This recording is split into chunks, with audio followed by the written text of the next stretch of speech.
ಇನ್ನು ಜನಾರ್ದನ ರೆಡ್ಡಿ ಅವರ ಮಾಡೆಲ್ ಹೌಸ್ಗೆ ಬೆಂಕಿ ಹಚ್ಚಿದ್ದು ಯಾರು? ಇದು ಈಗ ರಾಜಕೀಯ ಜಟಾಪಟಿಗೆ ಕಾರಣವಾಗಿರತಕ್ಕಂತಹ ವಿಚಾರ. ಅದು ಅಗೈನ್ ಬಿಜೆಪಿ ಮತ್ತು ಕಾಂಗ್ರೆಸ್ನ ನಡುವೆ. ಪೊಲೀಸರು ಇದೊಂದು ಆಕಸ್ಮಿಕ ಘಟನೆ ಎಂದರೂ ಕೂಡ ರಾಜಕೀಯ ಸ್ವರೂಪ ಪಡ್ಕೋತಾ ಇದೆ. ಕಾಂಗ್ರೆಸ್ಸಿಗರ ವಿರುದ್ಧ ದೂರು ಸಲ್ಲಿಸಿದ್ದಾರೆ ರೆಡ್ಡಿ ಬೆಂಬಲಿಗರು. 1.25 ಕೋಟಿ ಮೌಲ್ಯದ ವಸ್ತು ಹಾನಿಯಾಗಿದೆ ಅಂತ ದೂರು. ಘಟನೆ ಬೆನ್ನಲ್ಲೇ ಮಾಡೆಲ್ ಹೌಸ್ಗೆ ರೆಡ್ಡಿ, ರಾಮುಲು ಎಲ್ಲರೂ ಕೂಡ ಭೇಟಿಯನ್ನು ಕೊಟ್ಟಿದ್ದರು. ಪರಿಶೀಲನೆಯ ಬಳಿಕ ಪೊಲೀಸರ ಬಳಿ ಮಾಹಿತಿಯನ್ನು ಪಡ್ಕೊಂಡಿದ್ದಾರೆ ಜನಾರ್ದನ್ ರೆಡ್ಡಿ. ಹಾಗೆಯೇ ತಪ್ಪಿತಸ್ಥರ ವಿರುದ್ಧ ಕ್ರಮ ತಗೋಬೇಕು ಅಂತ ಒತ್ತಾಯವನ್ನು ಕೂಡ ಮಾಡಿದ್ದಾರೆ. ಬಟ್ ಪ್ರಶ್ನಾರ್ಥಕವಾಗಿ ಉಳ್ಕೊಂಡಿರೋದು ಬೆಂಕಿ ಹಚ್ಚಿದ್ದು ಯಾರು ಅಂತ.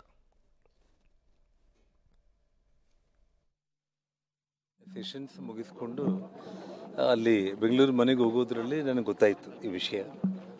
ಗೊತ್ತಾದ ತಕ್ಷಣ ನಾನು SP ಅವರಿಗೆ ನಿನ್ನೆ ನಾನು ಮಾತಾಡಿದೆ. ಇದರಲ್ಲಿ ಒಂದು ವಿಶೇಷ ಏನಂತಂದರೆ, ಆ ತಕ್ಷಣ ನಾನು ಇವಾಗ SP ಅವರು ಪ್ರೆಸ್ ಮೀಟ್ ಮಾಡಿದ್ದೆ ನಾನು ನೋಡಿದೆ. ಅವ್ರು ಹೇಳಿರೋವಂಥ ಒಂದು ವಿಷಯದಲ್ಲಿ ಒಂದು ರೀಲ್ಸ್ ಮಾಡೋದಕ್ಕೆ ಹುಡುಗರು ಯಾರೋ ಇಲ್ಲಿಗೆ ಬಂದು ಈ ಒಂದು ಬೆಂಕಿ ಅನಾಹುತ ಆಗಿದೆ ಅಂತ ಅನ್ನೋ ಮಾತನ್ನು ಅವ್ರು ಹೇಳಿದ್ದಾರೆ. ಇಲ್ಲಿ ಒಂದೇ ಒಂದು ವಿಷಯ ಏನಂತಂದರೆ, ಯಾವುದೇ ಕಾರಣಕ್ಕೂ ಕೂಡ ಇಲ್ಲಿ ಇಬ್ಬರು ಸೆಕ್ಯೂರಿಟಿ ಇದ್ದಾರೆ. ಒಬ್ಬರು ಆಸಿಫ್ ಅಂತೇಳಿ, ಇನ್ನೊಬ್ಬರು ಮಂಜುನಾಥ್ ಅಂತೇಳಿ. ಇಬ್ಬರು ಸೆಕ್ಯೂರಿಟಿ ಅವರು ಈ ಟೋಟಲ್ ನಿಮಗೆ 100-200 ಎಕರೆ ರೌಂಡ್ ಹೊಡಿಲಿಕ್ಕೆ 2 ತಾಸು ಆಗುತ್ತೆ.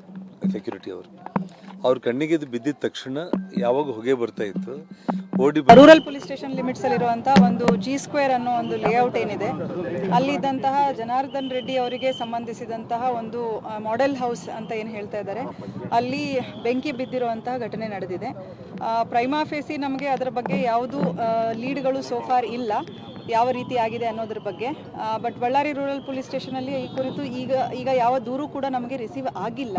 ದೂರು ರಿಸೀವ್ ಆದ ತಕ್ಷಣ ನಾವು ಅಕಾರ್ಡಿಂಗ್ಲಿ ಯಾವ ಸೆಕ್ಷನ್ಸ್ ಬರುತ್ತೆ ನೋಡಿಕೊಂಡು ಕಂಪ್ಲೇಂಟ್ FIR ರಿಜಿಸ್ಟರ್ ಮಾಡ್ಕೊಳ್ಳುವಂಥದ್ದು ಮಾಡ್ತೇವೆ. ಇನ್ವೆಸ್ಟಿಗೇಷನ್ ಕಂಟಿನ್ಯೂ ಆಗುತ್ತೆ.